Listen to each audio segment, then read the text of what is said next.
तो आज हम बात करेंगे गोविंद गुरुकुल के ऊपर। ऐसा लगता है कि लोगों को ऐसा लगता है कि कोई भी मुँह उठा के चला आएगा और संत रामपाल जी महाराज से ज्ञान चर्चा करने लगेगा।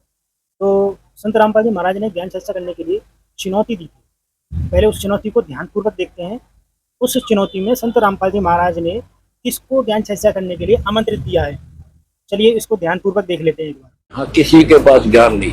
ये शंकराचार्य और फलाने इनको किसी को कख नहीं पता। दूंगा और ढोल का टंका कहता हूँ, इंटरनेशनल चैनल और वो चैलेंज करता हूँ, मेरे साथ करो।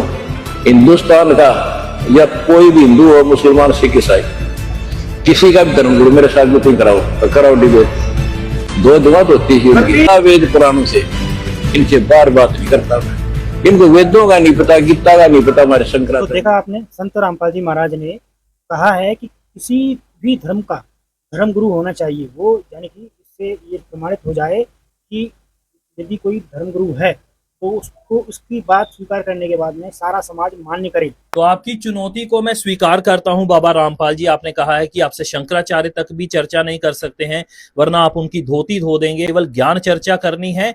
यदि आपका ज्ञान शास्त्रों से प्रमाणित हो जाता है या ये प्रमाणित हो जाता है कि हमारे परंपरा प्राप्त आचार्यों के द्वारा दिया हुआ ज्ञान गलत है और आपका शास्त्र सम्मत है, तो मैं आपसे 100% दीक्षा भी लूंगा और पूरे जम्मू कश्मीर में मैं आपका प्रचार भी करूंगा, क्योंकि मैं जम्मू कश्मीर का ही रहने वाला हूं। आपका यह जो चैलेंज है ये मैं स्वीकार करता हूं। मेरा नाम अभिमन्यु वर्मा है। बड़े सारे लोग मुझे रुक्मणी माधव दास के नाम से भी जानते हैं और बहुत सारे लोग मुझे गोविंद गुरुकुल के नाम से जानते हैं। मेरा गोविंद गुरुकुल का अकाउंट यूट्यूब, इंस्टाग्राम, फेसबुक और एक्स यानी ट्विटर पर भी है। मैं आपको यह चुनौती देता हूं कि आप या आप में से कोई भी बड़ा व्यक्ति जो कि ज्ञान रखता है वो सामने आए। आपके आश्रम को मैं मेल भेज रहा हूं और कल यानी कि मैं सोमवार को आपके ही आश्रम में चिट्ठियां भी भेजने वाला हूं। जितने भी आश्रम के एड्रेस मेरे को प्राप्त होंगे, बताइए आप चर्चा के लिए कब तैयार हैं या आपके कोई व्यक्ति तैयार हैं, तब भी बता दीजिए। अब जैसे मान लो गोविंद गुरुकुल से ज्ञान चर्चा करने के लिए संत रामपाल जी महाराज बैठेंगे और हिंदू समाज का कोई भी ऐसा प्रवर्तक आके बोल दे कि ये धर्म गुरु है ही नहीं हमारा, फिर क्या होगा? उससे ज्ञान चर्चा करने के बाद में क्या ये पूरे हिंदू हिंदू समाज में ये मान्य हो जाएगा कि भाई जो शंकराचार्य हैं, महर्षि हैं, वो ये मान लेंगे? क्या संत रामपाल जी महाराज की शरण में आकर के संत रामपाल जी महाराज से नाम दीक्षा ले लेंगे क्या शंकराचार्य जी?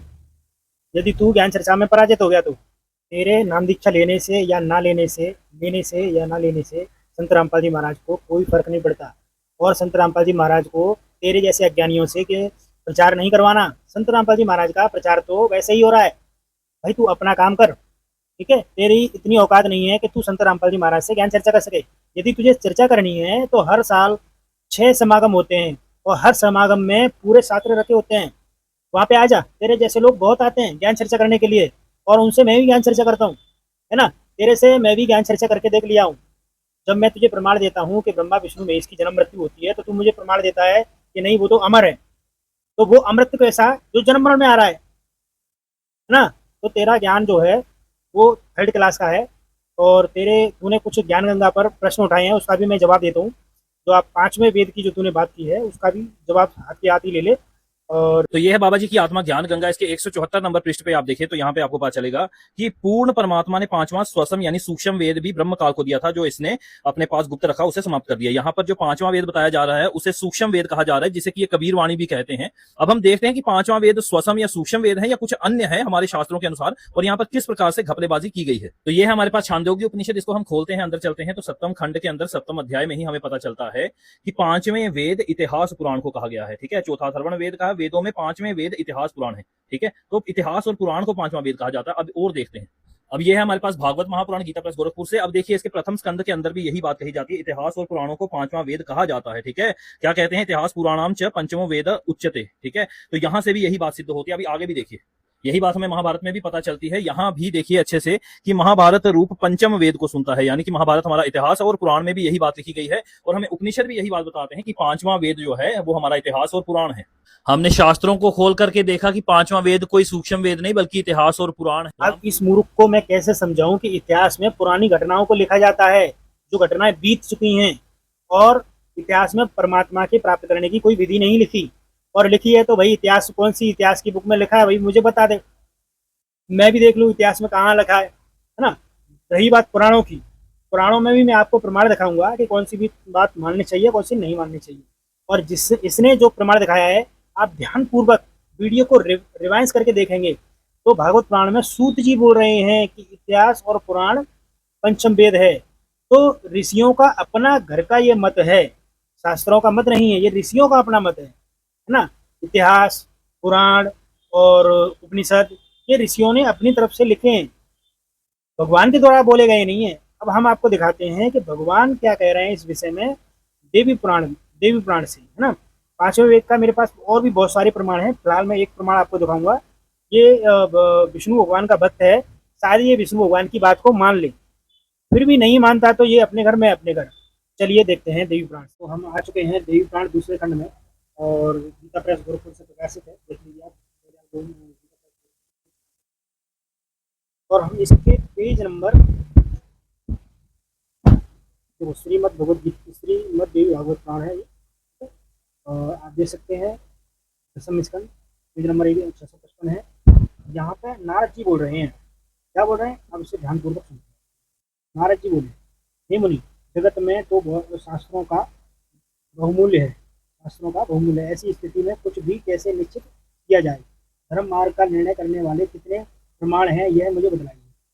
अब यहाँ श्री नारायण बोले, हे नारद, श्रुति तथा स्मृति। श्रुति वो होता है जो भगवान के द्वारा बोला गया हो, उसे बोलते हैं श्रुति, यानी कि वेद और गीता।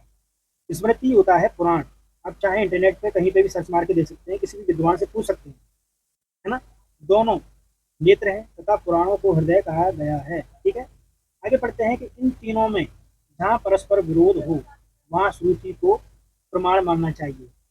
किसको प्रमाण मानना चाहिए? वेद को प्रमाण मानना चाहिए। पुराण के लिए क्या किया? जो हृदय बोल रहे हैं उसको मना कर दिया। श्रुति को प्रमाण मानना चाहिए, ठीक है।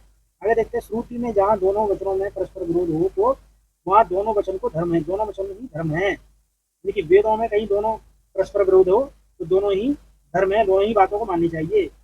अब यहाँ पे आगे लिखा है कि यदि तंत्र का वचन वेद विरोधी नहीं है तो उसकी प्रमाणिकता में संदेह नहीं है। यदि किसी पुराणों में वेद के विरोध नहीं जा रहा पुराण, तो उस बात को मान लीजिए, किंतु श्रुति से जो प्रत्यक्ष विरुद्ध हो वह वचन प्रमाण नहीं हो सकता। यानी कि वेदों से कोई चीज मेल नहीं खा रही तो वो चीज प्रमाण नहीं होगी। वेद ही पूर्ण रूप से धर्म मार्ग के प्रमाण है, क्या पुराण नहीं है, वेद ही प्रमाण है। उस वेद राशि से विरोध न करने रखने वाला जो कुछ भी है वो है वही प्रमाण है, दूसरा नहीं, ठीक है। देख लीजिए, वेद प्रतिपादित धर्म को छोड़कर जो अन्य को प्रमाण मानता है, प्रमाण मानकर व्यवहार करता है, उसे दंडित करने के लिए यमलोक में नरककुंड स्थित है। उसको क्या दंडित किया जाएगा? उसके लिए नरककुंड स्थित है। अतएव चाहिए श्रुति, पुराण, तंत्र, शास्त्र का अन्य ग्रंथ इनके वेद मूलक होने की स्थिति में ही वे प्रमाण होते हैं। यानी कि पुराणों का ज्ञान यदि वेद से मैच कर रहा है तो ही वो मान्य है, अन्यथा वो मान्य नहीं है। इसके विपरीत वे कभी भी प्रमाण नहीं हो सकते।